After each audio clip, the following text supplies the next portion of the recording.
Hola, buenos días. Entonces, el día de hoy, en el estado de arte, revisaremos el tema de inmunodeficiencias secundarias. El objetivo de esta charla es poder dar como una aproximación a eso de inmunodeficiencias secundarias, por lo que la charla o la presentación está dividida en tres partes. La primera, donde vamos a hablar de generalidades del sistema inmune y vamos a hablar de las etiologías asociadas a esas inmunodeficiencias secundarias. La segunda parte es una parte de cómo hacer ese enfoque de ese paciente al que le estamos sospechando inmunodeficiencias, y una tercera parte donde hablaremos de vacunación y uso de inmunoglobulinas, en este caso inmunodeficiencia secundaria. Bueno, dentro entonces de las generalidades que tenemos del sistema inmune, ese sistema inmunitario es el conjunto de todos esos elementos y procesos biológicos en el interior del organismo que van a permitir que se mantenga una homeostasis frente a las agresiones externas y las internas. Tiene múltiples conexiones con otros sistemas y se considera parte del eje neuroendocrino inmune, y dentro de sus tareas principales está ese reconocimiento de lo propio versus lo extraño. Contra lo propio genera tolerancia, contra lo extraño pues se realiza un mecanismo pues de actividad para eliminar esto. Además, pues tenemos que un sistema inmune deficiente nos lleva a infecciones frecuentes, enfermedades autoinmunes, y también pues aumenta el riesgo de neoplasias. Nos han dividido ese sistema inmune en dos compartimientos, donde incluimos la inmunidad innata y la inmunidad adaptativa. Esa inmunidad innata, donde tenemos las barreras, la piel, las mucosas y producciones, por ejemplo, de algunas sustancias como se incluye el moco. Y tenemos que este sistema inmune innato tiene unas células efectoras donde tenemos los neutrófilos, monocitos, macrófagos, células natural killer. Tiene unos receptores, pero son unos receptores de un reconocimiento general para múltiples microorganismos. Y tenemos factores solubles que incluyen el complemento, algunas citocinas. Lo importante también es que esta producción o estos receptores ya están codificados y no se van a modificar o con una respuesta clonal exponencial a la exposición repetida al patógeno o al microorganismo. Además, pues también tenemos el sistema de inmunidad adaptativa, donde tenemos las células linfocitos B y T. Tenemos que estos receptores en este sistema pues sí son clonales y altamente específicos. Hay factores solubles que son la producción de anticuerpos y las citocinas, y esa repetición, esa exposición repetida al antígeno lleva una respuesta clonal exponencial más potente que induce entonces memoria. Importante es que nos lo han dividido en dos compartimentos, sin embargo, estos funcionan de manera integrada. Tenemos que el sistema inmune innato va a activar ese sistema inmune adquirido en respuesta a las infecciones, y ese sistema de inmunidad adquirida va a realizar también acciones efectoras a través del sistema inmune innato. Por lo que es importante que cada compartimiento va a tener un papel especializado en la defensa del cuerpo. Cada microorganismo va a ser reconocido por mecanismos inmunes específicos. Y tenemos, por ejemplo, que las bacterias gram negativas son reconocidas por neutrófilos y macrófagos, las bacterias encapsuladas con la respuesta de antígeno-anticuerpos y el sistema de complemento, y las infecciones y lo que nos lleva entonces a que las infecciones por ciertos microorganismos se pueden asociar a inmunodeficiencias específicas. Por ejemplo, cuando hay deficiencia de anticuerpos, nos hablan de infecciones a repetición sinopulmonares, infecciones gastrointestinales, por ejemplo, por Giardia, otras como enfermedades autoinmunes. Cuando hay afectación del sistema de inmunidad celular, entonces observamos infecciones oportunistas y también pues múltiples gastrointestinales. Cuando hay afectación del complemento, nos hablan, por ejemplo, cuando hay deficiencia de la fracción terminal de complemento, hay aumento de infecciones o riesgo de infecciones por Neisseria, gonorrea y meningitis. Y cuando hay alteraciones de los fagocitos, pues hay alteraciones en esas barreras de piel a nivel del sistema retículo endotelial, que también pues se lleva a mayor infecciones. Por ejemplo, para las células B o deficiencias en las células B se ha asociado entonces a infecciones por organismos encapsulados. Cuando hay deficiencia de células T, infecciones por hongos, virus y micobacterias. Infecciones, hay deficiencias de neutrófilos, entonces infecciones por gram negativos y estafilococos aureus. y deficiencias, por ejemplo, de las natural killer asociadas a infecciones por virus del papiloma humano, herpes virus, y las deficiencias de complemento, como le mencionaba, asociadas pues, a estas infecciones por Neisseria. Entonces, según esto, podríamos decir, o se ha demostrado, y por ejemplo aquí en esta guía de inmunodeficiencias primarias, que esas inmunodeficiencias se podrían agrupar de acuerdo al componente que esté afectado del sistema inmune, donde hasta el 55% están asociadas a deficiencias de anticuerpos, 15% con afectación de la inmunidad celular y humoral, 10% compromiso de fagocitos, y como pueden ver, pues va disminuyendo la frecuencia, afectando pues cada diferentes compartimientos.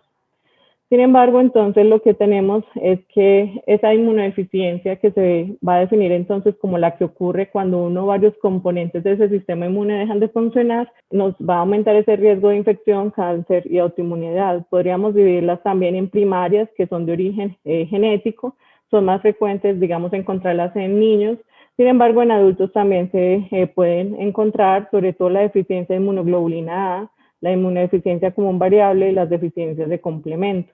Causas secundarias, son múltiples los factores que pueden afectar esa función intrínseca normal del sistema inmune, generando entonces alteraciones tanto en esa inmunidad innata como adaptativa, aumentando riesgo de infección, de cáncer y también de enfermedades metabólicas.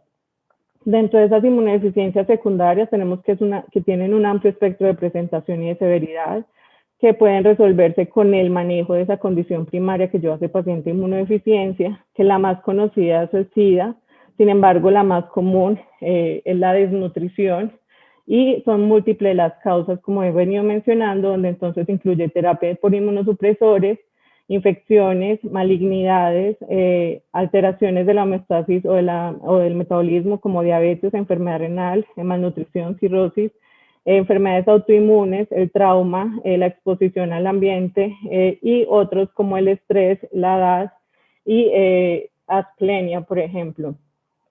Vamos a mencionar entonces algunas de estas etiologías asociadas a inmunodeficiencias secundarias, explicando sobre todo su afectación en ese componente del sistema inmune. Y vamos a empezar hablando de la edad. Entonces, tenemos las edades extremas, tanto en los niños o los lactantes y prematuros como en los ancianos. Y para nuestro caso, entonces, hablar de esa inmunosenescencia y el inflammaging. Y ese concepto de inmunosenescencia refleja entonces los cambios asociados al los cambios en el sistema inmune asociados al envejecimiento, tanto a nivel celular como humoral, que me va a generar entonces que se altere esa respuesta específica a diferentes antígenos. Y ese proceso de inflammaging, que se refiere a ese estado crónico inflamatorio de bajo grado que se asocia entonces y se produce con la edad, donde entonces observamos que los hallazgos cardinales en la inmunodeficiencia se produce alteración de la capacidad a responder a nuevos antígenos, alteración en la generación de memoria, predisposición a respuestas autoinmunes y ese inflammaging, y también nos va a generar un aumento de la susceptibilidad a infecciones, malignidad, producción de autoanticuerpos y disminuye la respuesta a la vacunación. Y lo que observamos en el esquema es que hay múltiples teorías asociadas a ese proceso de inmunosenescencia, donde tenemos la involución del timo, el acortamiento de los telómeros, el estrés oxidativo y la disminución de la función de las células T. Nos lleva entonces a ese aumento de riesgo de esas condiciones y como la infección, la autoinmunidad y el cáncer. Y observamos que asociado a la edad se ve un cambio en las citocinas, donde entonces aumenta la interleuquina 1, la 6, el factor de necrosis tumoral alfa, disminuye la interleuquina 2, además el interferón gamma, y también se altera la respuesta, por ejemplo, de las células natural killers. Estos procesos se han asociado a un proceso inflamatorio crónico que también están asociados a la fisiopatología de demencia, aterosclerosis, diabetes tipo 2 y osteoporosis pues, en esta población. Entonces, a nivel de la inmunidad innata, hay una disminución en la fagocitosis, en la producción de radicales libres, hay un aumento, digamos, de producción de citocinas inflamatorias, y a nivel de esa respuesta adaptativa, hay una disminución en el número de células B y en su función, hay una disminución en la producción de anticuerpos. Sin embargo, hay un aumento monoclonal o producción de autoanticuerpos que predispone a estos pacientes a autoinmunidad. Y con respecto a las células naive, vemos que hay una disminución de estas, por lo que disminuye esa respuesta a nuevos antígenos. Otra de las condiciones asociadas entonces como de inmunodeficiencias secundarias está la malnutrición. En la OMS nos dice que aproximadamente hay 800 millones de personas con desnutrición crónica, que el sistema inmune es uno de los sistemas que más consume energía y que el estado nutricional entonces afecta tanto ese sistema inmune innato como el adaptativo. La desnutrición nos va a generar pérdida de peso, reducción de energía y tasa metabólica, disminución de la sobrevida, aumento de riesgo de infecciones, y el exceso también nos va a generar un balance energético positivo con un proceso proinflamatorio asociado. Importante mencionar que dentro de los estudios, entonces, ese tejido adiposo va a producir múltiples adipocinas. Dentro de esta, la más estudiada es la leptina, donde vemos en la gráfica que tiene múltiples efectos de naturaleza pleiotrópica, tiene actividad a nivel de hueso y cartílago, cardiovascular, en el aparato reproductor, a nivel cerebral. Se ha demostrado que niveles bajos de leptina a nivel de hipotálamo disminuye temperatura, suprime la función de la tiroides y estimula el eje hipotálamo, hipófisis, adrenales, y además pues también tiene un impacto en el sistema inmune adaptativo innato. Y lo que observamos entonces es que a nivel de granulocitos, macrófagos y natural killers hay una disminución de la apoptosis, hay un aumento en la activación de estas células que llevan a procesos de acción contra los microorganismos, y a nivel del sistema adaptativo, entonces hay una disminución de estos linfocitos T reguladores con aumento de la población de los otros linfocitos T y aumento de su reactividad o de su respuesta. Además, a nivel de las células B, entonces observamos que aumenta la proliferación de estas y por lo tanto, pues también aumenta en producción, digamos, de anticuerpos. Y con respecto a la inflamación y a esa sobreestimulación de la leptina, entonces las células T tienen receptores a esa leptina, donde entonces su unión va a generar la expresión de receptores de glucosa 1, que aumentan ese metabolismo de glucosa, generando entonces que se activen esos linfocitos T, procesos proinflamatorios que generan entonces inflamación.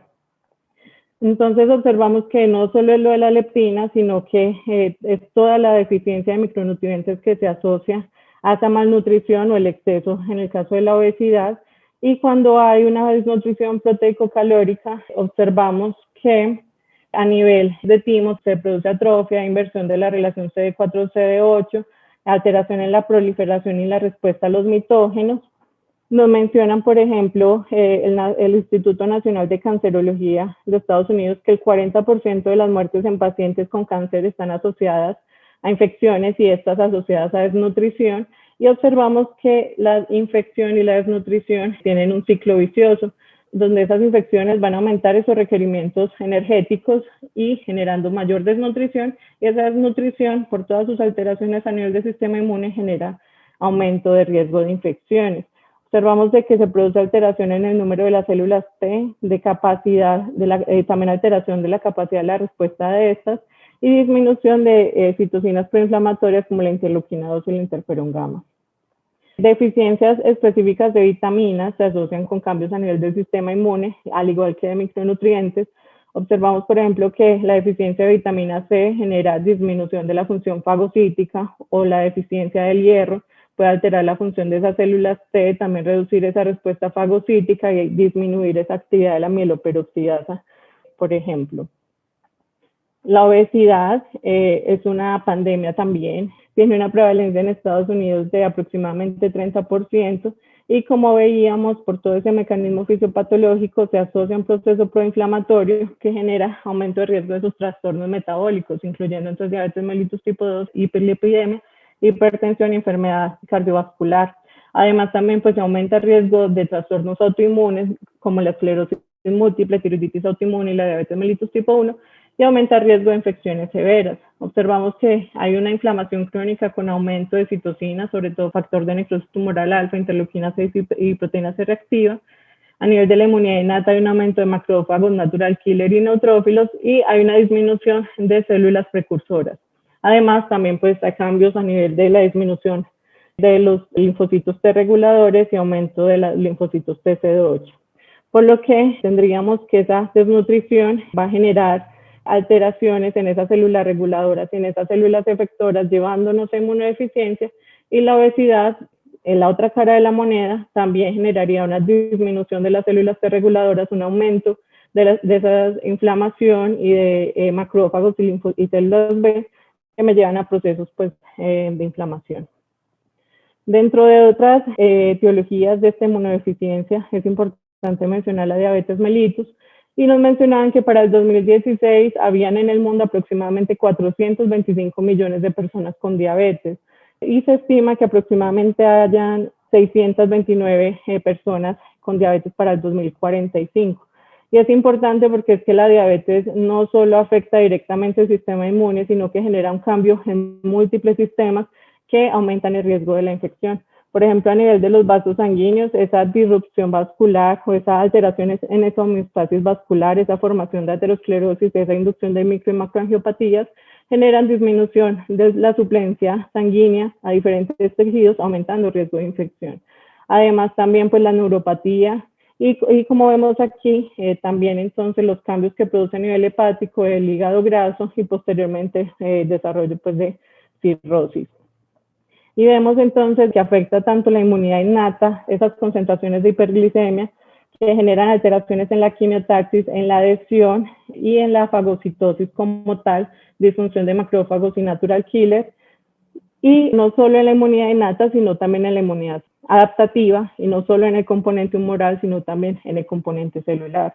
Entonces observamos que a nivel de la inmunidad innata hay disminución de complemento, mencionan que hay una producción de citocinas y ese proceso de proinflamación.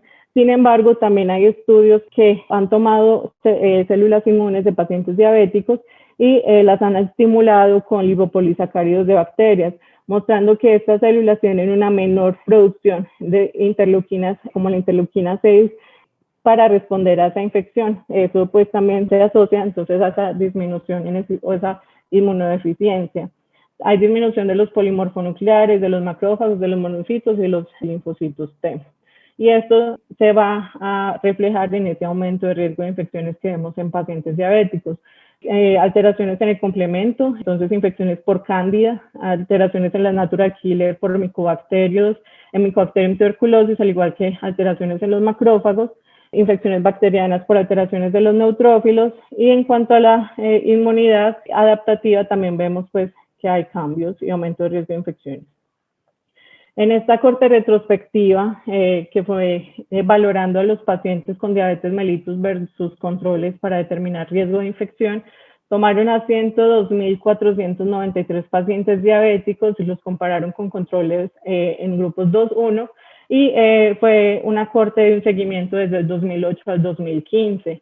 Lo que se observó entonces es que estos pacientes diabéticos tienen mayor riesgo de todo tipo de infecciones, incluye entonces infecciones óseas, articulares, mayor riesgo de sepsis y celulitis, tiene mayor riesgo de ingreso a hospitalizaciones y mayor riesgo de muerte por la infección.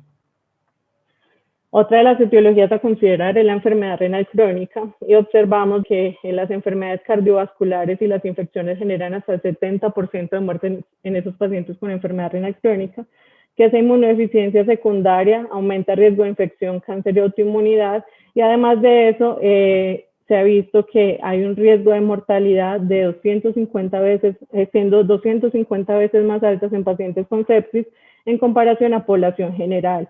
Además, mencionar que no solo se ve la inmunodeficiencia, sino que esa enfermedad renal crónica está asociada también con producción de citocinas y un estado proinflamatorio crónico que nos genera mayor riesgo de aterosclerosis y enfermedad cardiovascular.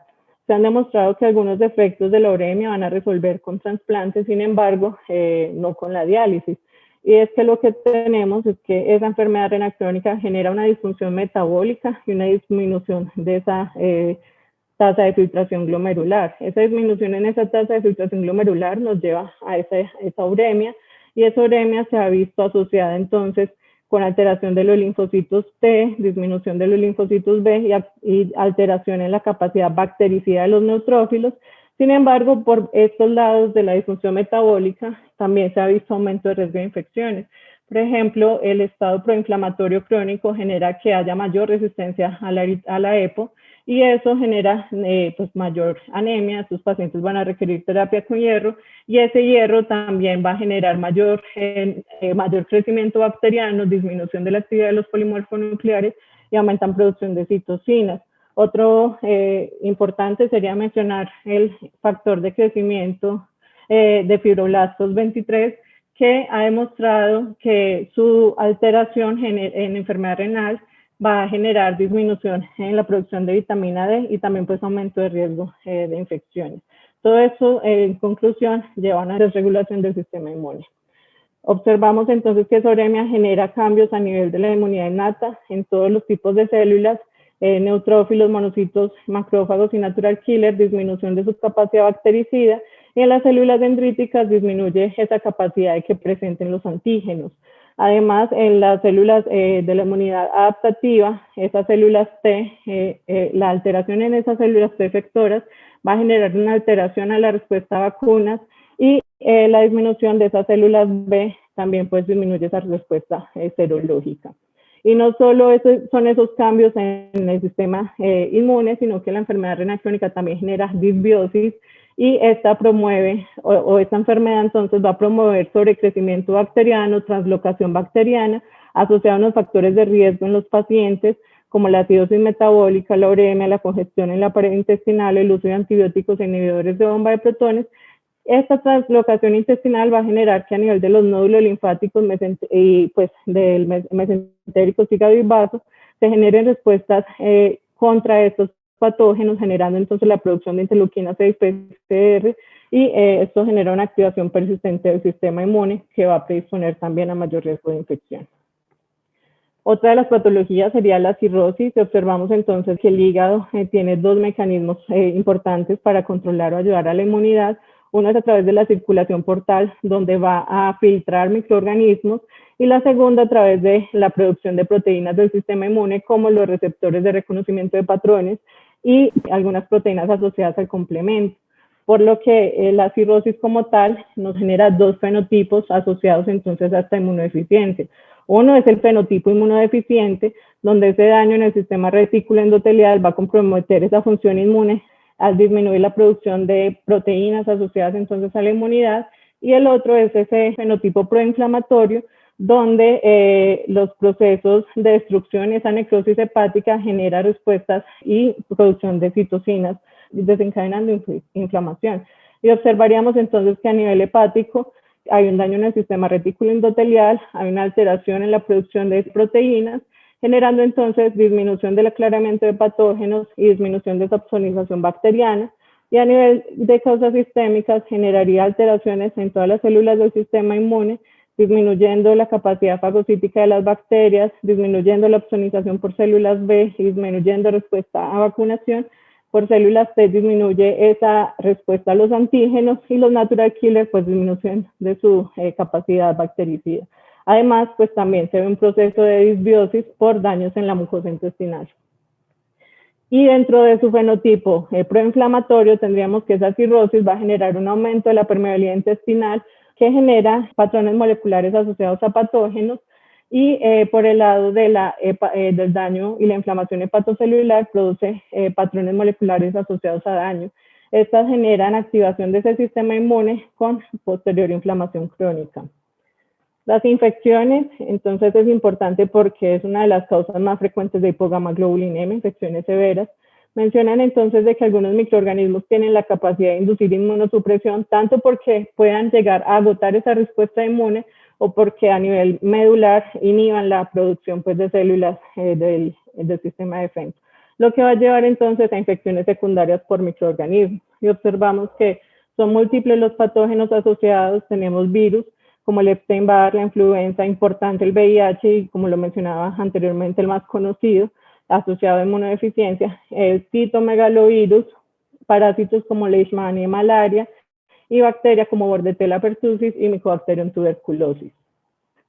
La enfermedad aguda crítica, entonces es importante que son múltiples las condiciones que me pueden generar un estado proinflamatorio. Ese estado proinflamatorio se va a caracterizar por aumento de la interleuquina 6, interleuquina 8, con síntomas y hallazgos como la fiebre, la fuga capilar y la disfunción orgánica. pero es muy importante siempre tener en cuenta que no solo se está produciendo un estado proinflamatorio, sino que se está produciendo también una respuesta compensatoria antiinflamatoria.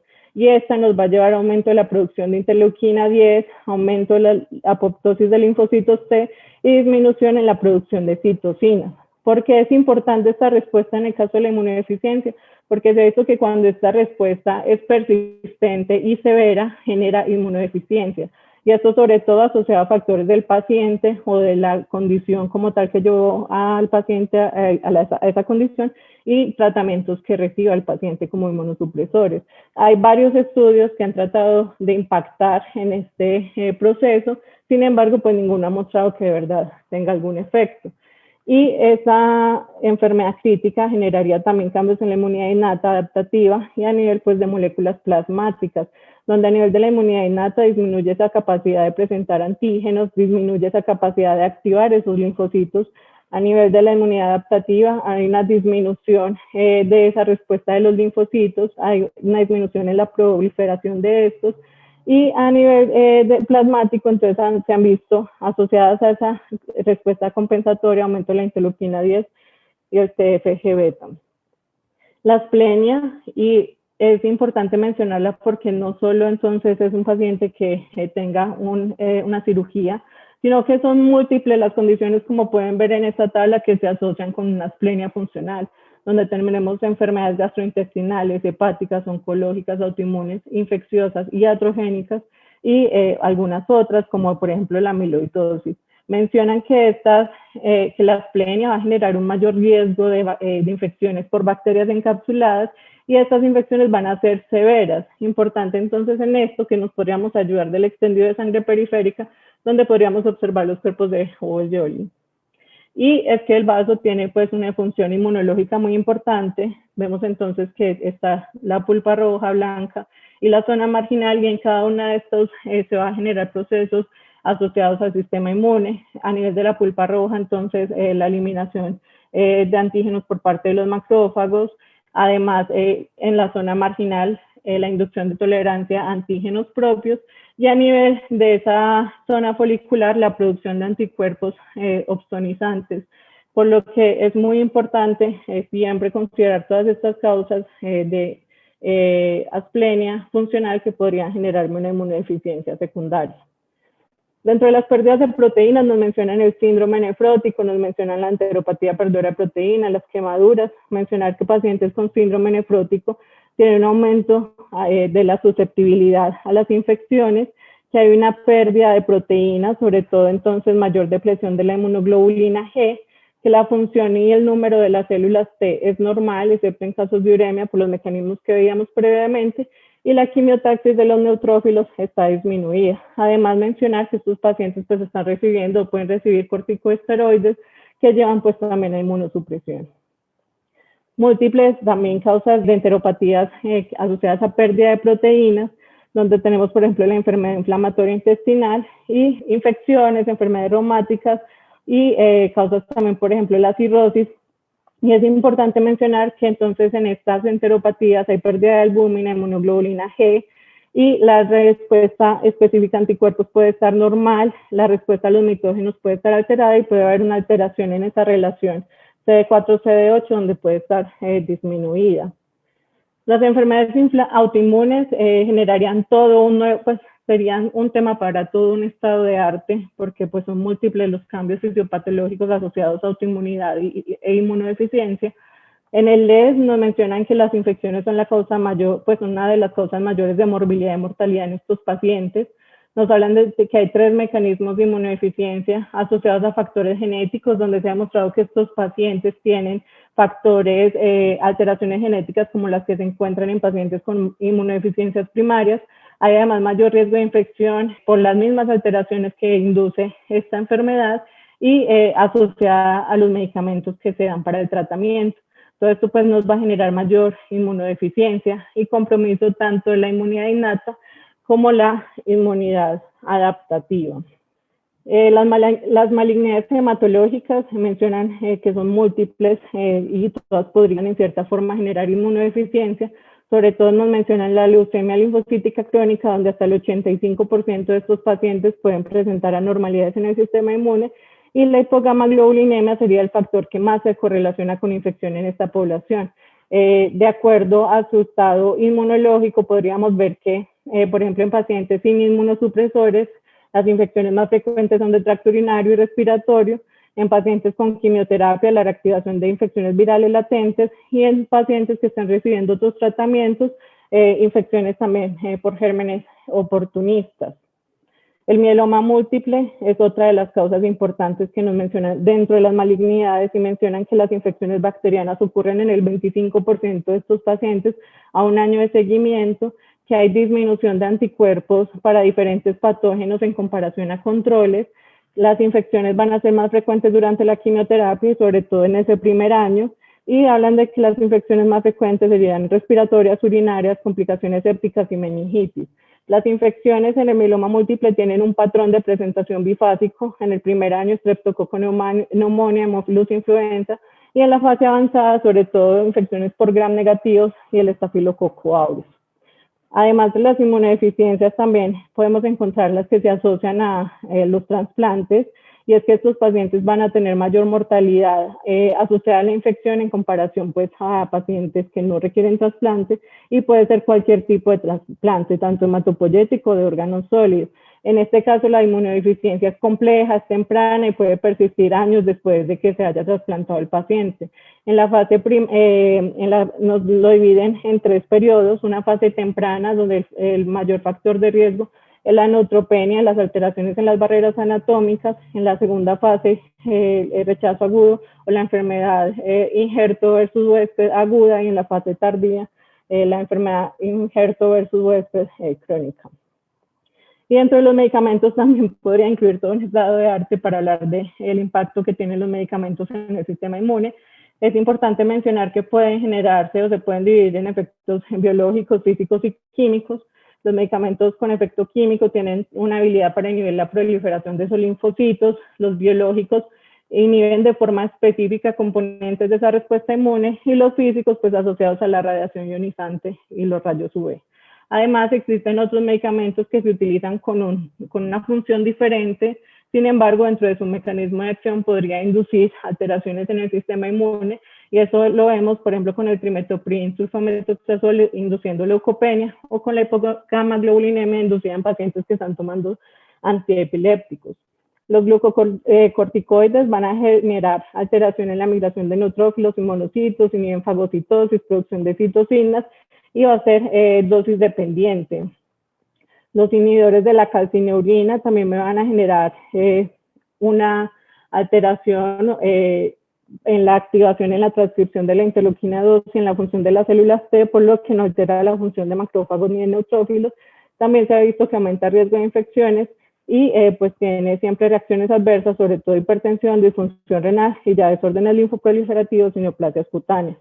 Los citotóxicos también, al interferir en esa síntesis de ADN, van a inhibir la proliferación de las células T y B, van a inhibir esa respuesta de celularidad y anticuerpos, y generan pues también toxicidad hematopoyética, generando citopenias.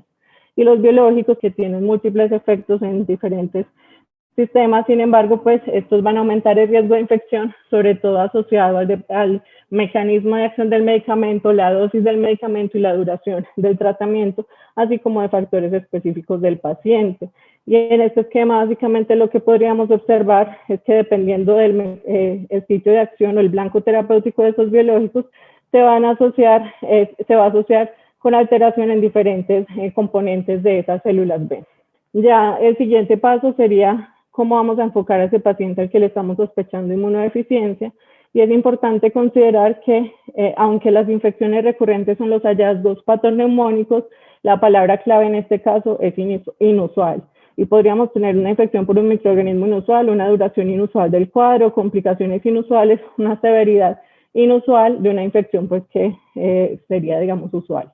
Esas infecciones recurrentes se van a definir como más de 4 infecciones bacterianas confirmadas por año, excepto las infecciones de vías urinarias, más de 2 neumonías por año, o más de 2 neumonías probadas por imágenes en 3 años, más de 2 infecciones sinusales en un año de un compromiso severo y mayor de 4 infecciones de oído en un año. Esas infecciones severas se van a definir como meningitis bacteriana mayor de 2 episodios por serotipos inusuales y se asociaría, digamos, a deficiencias de vía terminal del complemento, infecciones de sitios profundos inexplicadas como septicemias, abscesos profundos, endocarditis, osteomielitis, y las infecciones inusuales las definen como esas que son confirmadas por micobacterias del ambiente y más de 2 episodios de estas infecciones por esas micobacterias en un paciente menor de 30, que hayan iniciado en un paciente antes de los 30 años. Además de las infecciones oportunistas, de esas infecciones por vacunas vivas atenuadas, la falla de la vacunación y las infecciones comunes en localizaciones inusuales. Las infecciones persistentes, por ejemplo, la diarrea crónica más la pérdida de peso, las infecciones fúngicas cutáneas, por ejemplo, la candidiasis, pobre respuesta a tratamiento con requerimiento de antibiótico, más de 2 meses de terapia antibiótica con poco efecto, requerimiento de tratamiento prolongado o múltiples recaídas sin necesidad entonces de diferentes grupos de antibióticos.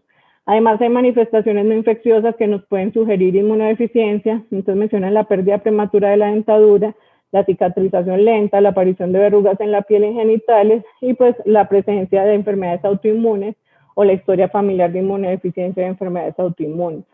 Evaluando a este paciente, entonces tener en cuenta hacer una buena historia clínica, mirar el tipo de infección, el sitio afectado. Cuando se afecta un sitio de manera frecuente, probablemente podríamos estar ante una alteración anatómica que habría que estudiar. Además, pues esas manifestaciones no infecciosas asociadas a la inmunodeficiencia y pues siempre la historia familiar y también pues el uso de medicamentos. Tenemos entonces de que estamos sospechando esta infección o esta deficiencia en estos pacientes, siempre tratar de hacer un análisis microbiológico de esa infección, porque lo que veíamos inicialmente es que dependiendo de la infección podríamos hablar de deficiencias en diferentes compartimientos del sistema de defensa. Además de eso, pues se pueden solicitar para clínicos el hemograma, donde podríamos mirar si hay linfopenia, si hay neutropenia. Además, por ejemplo, el uranálisis para mirar si hay proteinuria, VIH, mirar si el paciente es diabético, si tiene enfermedad renal crónica o todas estas condiciones que me puedan predisponer a que este paciente esté haciendo esas infecciones. Y ya el estudio de los componentes celulares como tal, el estudio de las células B, que lo haríamos a través de la cuantificación de las inmunoglobulinas, la citometría de flujo y también la respuesta de anticuerpos contra vacunas de polisacáridos o de proteínas como de tétanos y difteria. Además, entonces también determinar la función de las células T con citometría de flujo, también la cual podría funcionar para mirar natural killers y mirar con los neutrófilos y los fagocitos ese conteo diferencial en el hemograma y también nos podríamos ayudar de la citometría de flujo para evaluar el complemento del CH50. La hipogamaglobulinemia nos la van a definir como unos niveles de inmunoglobulina G menores de 2 desviaciones estándar del valor normal y es importante tener en cuenta de que cambian los niveles de inmunoglobulina a diferentes edades. Por eso siempre entonces tener en cuenta la edad cuando se están evaluando estos resultados. La agamaglobulinemia serían niveles de inmunoglobulina G menores de 100 miligramos. Importante que la deficiencia de subclases de inmunoglobulina G se debería sospechar en esos pacientes que tienen niveles de inmunoglobulina G normales, pero que siguen presentando infecciones recurrentes. Y la deficiencia de inmunoglobulina A puede presentarse hasta en 1 en 700 personas. Sin embargo, solo un tercio van a tener infecciones recurrentes. Los niveles bajos de inmunoglobulina M se encuentran en ancianos, enfermedades autoinmunes y enfermedades linfoproliferativas. Además, niveles altos también de inmunoglobulinas pueden asociarse a inmunodeficiencias, por eso podríamos solicitar la electroforesis de proteínas para determinar si hay una producción clonal de anticuerpos y también se podría solicitar las cadenas liviadas séricas para determinar esa relación kappa-lambda. Saber interpretar esos niveles de inmunoglobulinas y mencionar entonces que las inmunoglobulinas pueden estar normales y el paciente tener infecciones recurrentes y podríamos seguir ante la sospecha de una deficiencia de anticuerpos, pero no tanto del número, sino de su función. Y, por ejemplo, mencionar en esta tabla que el aumento de la inmunoglobulina M con niveles bajos de inmunoglobulina G, inmunoglobulina A, podríamos estar sospechando gamapatías monoclonales o deficiencia de inmunoglobulina G, por ejemplo, lo que hablábamos de las enfermedades asociadas de proteinuria, a esa pérdida de proteínas. Hay que evaluar además, si seguimos ante la duda de que los niveles están normales, pero ese paciente tiene una inmunodeficiencia asociada pues, a anticuerpos, la respuesta a la vacunación. Y mencionan que se utilizaría entonces esa vacuna de neumococo polisacárida. Y dependiendo entonces, se tomarían los niveles inicialmente de anticuerpos, si están presentes, el paciente tiene una respuesta normal. Si no, vamos a determinar cuánto tiempo lleva el paciente de aplicación de la vacuna para determinar si fue que hubo una disminución de esa memoria o si definitivamente no hubo una respuesta a esa vacunación. Se aplicaría nuevamente la vacuna y se tomarían los niveles de anticuerpos 4 semanas después de aplicar esa vacuna para determinar cómo es la respuesta. Una respuesta adecuada es que haya mayor de 1.3 microgramos mililitro de anticuerpo contra cada antígeno polisacárido o un aumento de más de 2 títulos de ese número de anticuerpos. Y podríamos dividirlo en deficiencia severa, moderada o alteraciones en la memoria celular. Pues, con respecto a la inmunidad celular, son múltiples las causas pues, de alteraciones en el número de linfocitos y en este caso pues, nos podríamos ayudar de la citometría de flujo. Ya consideraciones para el manejo, importante mencionar que en estos pacientes es muy importante determinar cómo está el estado de vacunación, que las vacunas vivas atenuadas no están indicadas en esos pacientes inmunocomprometidos y en el caso de pacientes que tengan asplenia, importante siempre tener en cuenta el esquema de vacunación porque estos pacientes, como lo mencioné previamente, tienen mayor riesgo de infecciones por bacterias encapsuladas y además en algunas ocasiones hablan del uso de antibióticos profilácticos. En estos pacientes con asplenia, entonces determinar cómo está el esquema de vacunación para el neumococo, Haemophilus influenza, meningococo y la vacuna de la influenza.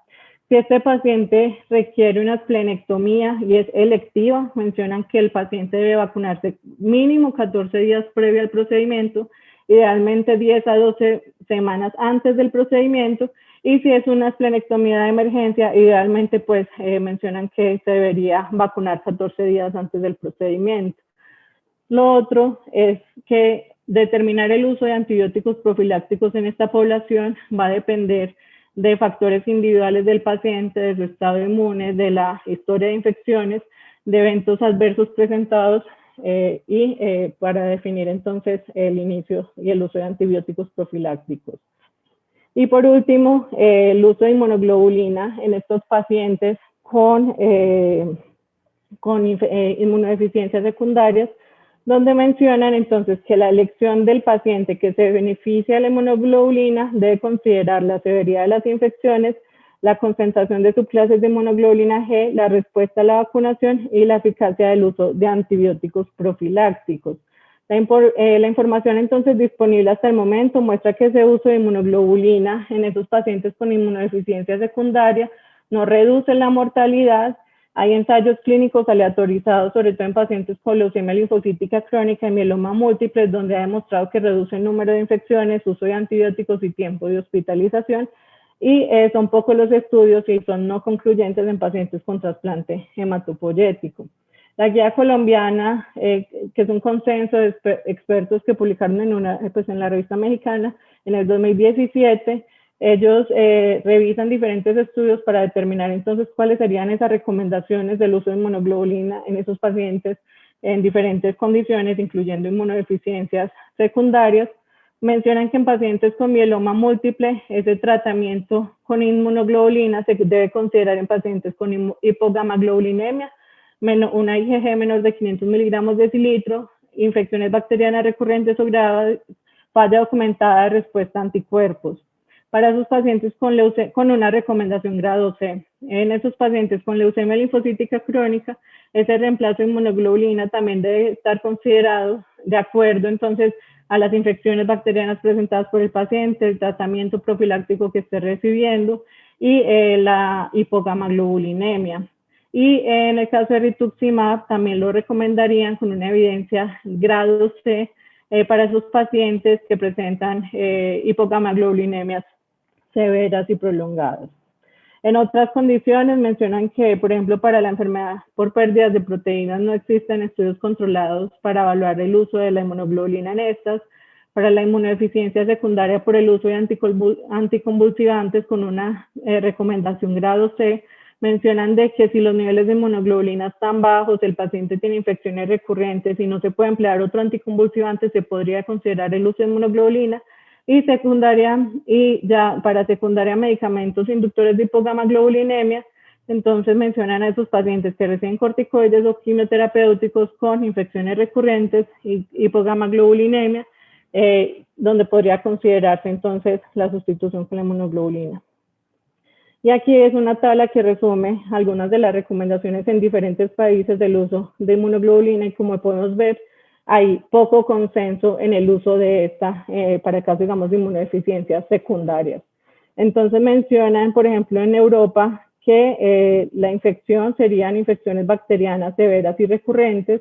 Esa respuesta a la inmunización sería una falla para el aumento de 2 veces esos títulos de inmunoglobulina G, o que falle esa respuesta a la vacuna del polisacárido y que tenga niveles de inmunoglobulina G menores de 4 gramos de filitro. En este caso, ellos recomiendan el uso de inmunoglobulina.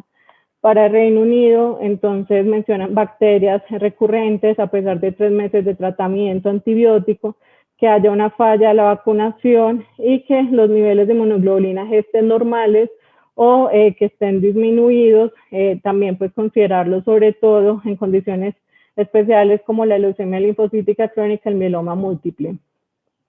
Para el caso de Canadá mencionan de que si el paciente tuvo infecciones que amenazaron la vida en los años anteriores o infecciones bacterianas severas recurrentes y con niveles de inmunoglobulina G, podría considerarse el uso de inmunoglobulina. Y para Australia nos mencionan que usan el criterio de que tenga infecciones recurrentes o severas con niveles de inmunoglobulina G menores de 2 veces pues, el nivel normal, asociados a una hipogamaglobulinemia y que haya contraindicación o que haya contraindicación para reversar eso.